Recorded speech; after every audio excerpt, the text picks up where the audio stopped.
இது தொழு உரம் வந்து எத்தனை கிலோ கொடுக்கணும் ஒரு மரத்துக்கு? மரம் நடும்போது தான் இதே கன்று நடமாட்டோம். இப்போ 3 வருடம் முடிஞ்சிருச்சு. அதோட குரோத் ஒரு மாதிரி இருக்கு, இதோட குரோத் ஒரு. ஆனா மூணுமே நம்ம 3 வருஷம் 36 மாதம் ஆயிடுச்சு. 36 மாதம் ஆயிடுச்சு. வேற மாதத்துக்கு வெட்டினாத்தான் 6 மாசத்துக்கு வேறு தென்னை மரத்துக்கு வேறு வெட்டினாத்தான் பக்கத்து வேறு விடும் நல்லா இருக்கும் அப்படின்னு சொல்றாங்களா? அது எப்படி? அப்ப பசுமை பூமி விவசாயிகளை வளப்படுத்துறதுக்காக தேனி மாவட்டம் கூடலூர் பக்கத்துல கலாய்வு வட்டை பார்த்து 2 வருட கண்டு. நீங்க நம்புறீங்களா? 2 வருட கண்டு பாலை வந்துருச்சு. வட்டை பார்த்து இப்படிதான் எடுக்கணும். இங்க பாருங்க, தென்னைய லாபகரமா பூச்சி நோய் இல்லாத வளர்க்கிற தத்துவத்தை தான் இந்த வீடியோல தெரியப்படுத்துறேன். அதுக்கு முன்னாடி அவங்க எடுத்து வச்சிருக்கிற வட்டை பார்த்து வந்து வரப்படுத்து கனமா கட்டலாம். இதுலதான் உரம், குப்பைச்சாணி, இலதலை. இயற்கை விவசாயம் செய்யறவங்க இயற்கை உரத்தை போடுங்க, கெமிக்கல் போடுறவங்க கெமிக்கல் உரத்தை போடுங்க. இதெல்லாம் இதுல விசேஷம் அல்ல. இத பாருங்க, 20 மாத தென்னங்கன்று. இது ஒரு சிறந்த விவசாயியால் மேம்படுத்தப்பட்ட ஒரு தென்னங்கன்று. பச்சை ரகம், பச்சை பசேன்னு இருக்கும். இது குட்டை நெட்டை வகையை சார்ந்தது. அடிமட்டை பழுத்திருக்கா? ஒரு தென்னை மரத்துல 36 மட்டை இருக்கணும். 20 மாதம் தான் ஆச்சு. ஏறக்குறைய 24 மட்டைக்கு மேல இருக்கு. நீங்க தூர்கிட்ட தண்ணி பாஞ்சிருந்தா அந்த மட்டை பழுத்து இருக்கும். மட்டை பழுத்தா ஒளி சேர்க்க தடப்படும்.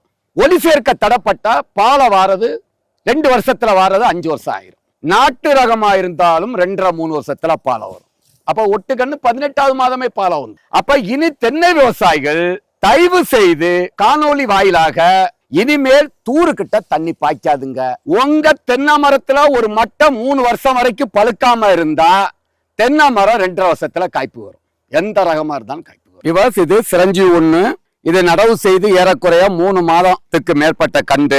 இதுக்கு நம்ம என்ன செய்யறது சொன்னா, ஃபர்ஸ்ட் தூரை கிளறோம். தூரை நல்லா கிளறணும். கிளறிக்கிட்டு இங்க பாருங்க, இப்படி மண் அணைக்கிறோம்.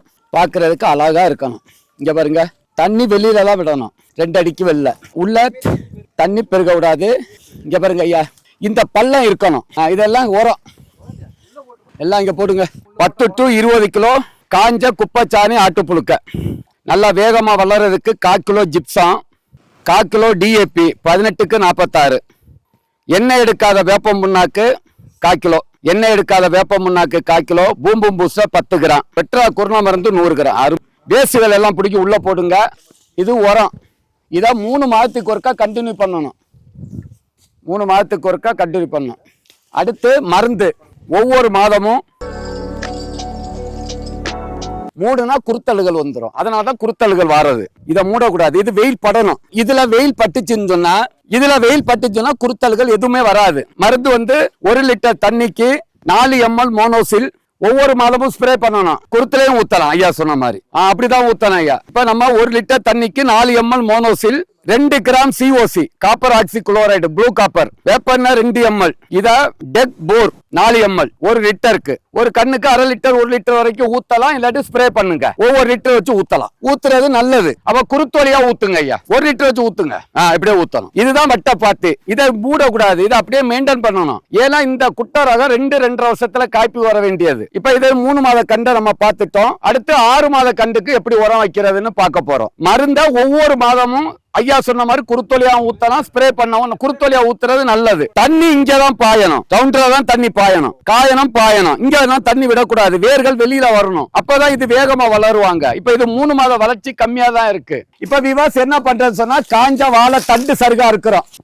இங்க பாருங்க, இந்த சருகு தயவு செய்து இந்த வாழை தண்டை இங்க போடுங்க.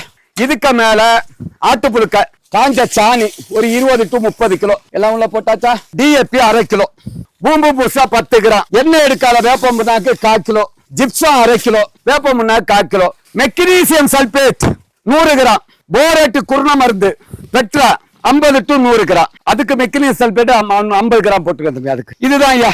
எந்த சருகையும் எரிக்க கூடாது. எல்லாம் இங்க வரணும். இதுதான் உரம். இதுலதான் பொட்டாஸ் இருக்கு. பொட்டாஸ் எல்லாம் வெளில தேட கூடாது. இதுல உரம் போடுங்க. இந்த பாருங்க விவாஸ், சிரஞ்சி 1 குட்டை இந்த குட்டை 6 மாத வளர்ச்சி. ஆனா பத்தாது. இப்பதான் மெயின்டைன் பண்றோம். வாழை இருக்கு. வாழையை அடுத்த வருஷம் 1 வருஷம் எடுத்து விடுறோம். ஏன்னா வெயில் படணும். வாழை இருந்தா தென்னை மரம் வந்து தூர் கட்டாது. பச்சை மட்டை வெட்டவே கூடாது. களைக்கொல்லி அடிக்கும் போது தென்னை ஓலையில படாம பாத்துற. ஓலையில பட்டா இத மாதிரி கருகிறோம். அப்ப களைக்கொல்லி அடிக்கும் போது இத மாதிரி ஓலையில படாம பாத்துருங்க. ஓகே ஐயா. வாழை ரூபிரெட்டு திசு வாழை. இப்ப டிவாஸ் நம்ம இது ரூபிரெட்டு செவ்வாழை திசு வாழை நடவு செய்து தென்னையும் அதுவும் 6 மாதம் ஆச்சு. இடைவெளி வந்து பாத்தீங்கன்னா ஏறக்குறைய 7 அடி 8 அடி கொடுத்திருக்காங்க.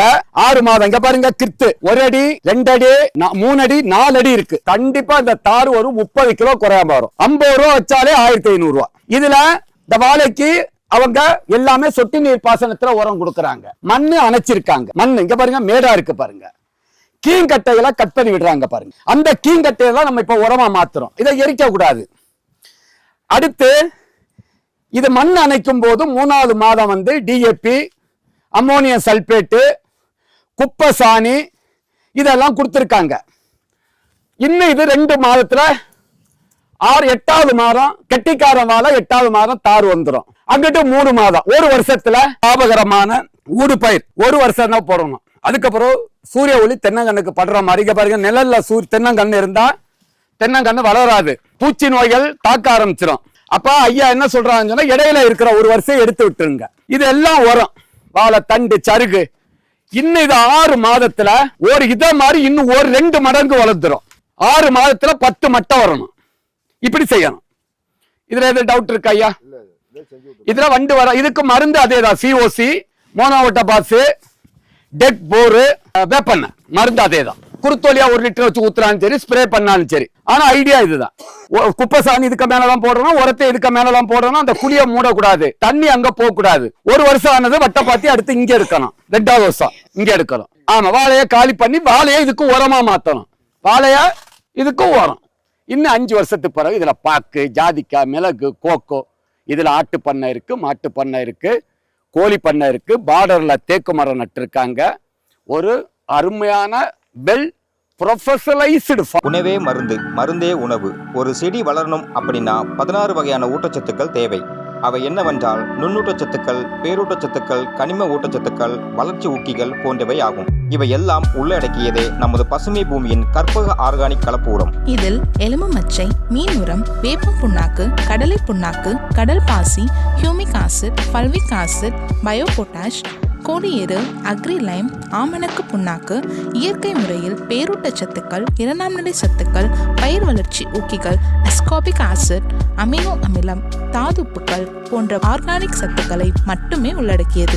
இதை வாழை, ரப்பர், காப்பி, நெல்லி, தேயிலை, பூச்செடிகள், நிலக்கடலை, பாக்கு, காய்கறிகள், தென்னை, ஏலக்காய் போன்ற அனைத்து விதமான பயிர்களுக்கும் பயன்படுத்தலாம். இதை பயிர்களுக்கு பயன்படுத்தும் போது 1 ஏக்கருக்கு 50 to 100 கிலோ வரை பயன்படுத்தலாம்.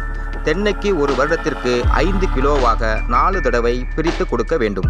இவ்வாறு பயன்படுத்தினால் ஆர்கானிக் உரமானது வேர் வளர்ச்சியை தூண்டி ஒளி சேர்க்கையை துரிதப்படுத்தி பயிர்களின் ஆரோக்கியத்தை காத்து பூச்சி நோய்களுக்கு எதிர்ப்பு சக்தியை அளிக்கிறது. தென்னையில் உள்ள அனைத்து பிரச்சனைகளையும் சரி செய்கிறது. வாங்கி பயன்படுத்துவீர், அதிக மகசூலை